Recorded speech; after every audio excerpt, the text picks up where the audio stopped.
Susan B. Anthony was not born into power.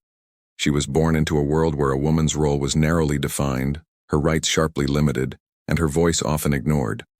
It was 1820, Adams, Massachusetts. The Anthony family were Quakers, a faith that preached equality before God.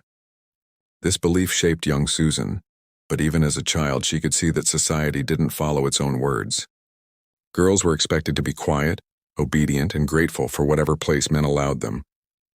At just 15, Susan began teaching. It was there she confronted one of her first great injustices. Male teachers earned nearly 4 times what she did. Her work was just as demanding, yet her pay reflected a society that measured worth by gender. That disparity lit a fire inside her, a fire that would never go out. Her path took a decisive turn in 1851, when she met Elizabeth Cady Stanton. 2 women from different walks of life bound by one vision, that women deserved a seat at the table of democracy. Together, they became an unstoppable force, traveling from dusty rural towns to crowded lecture halls, delivering fiery speeches, organizing petitions, and facing critics who called them unnatural, dangerous, even unladylike. The fight wasn't glamorous. Sometimes the crowds were hostile.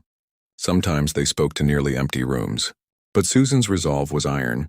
She believed change was worth enduring ridicule, exhaustion, and even the law's wrath. In 1872, she made history.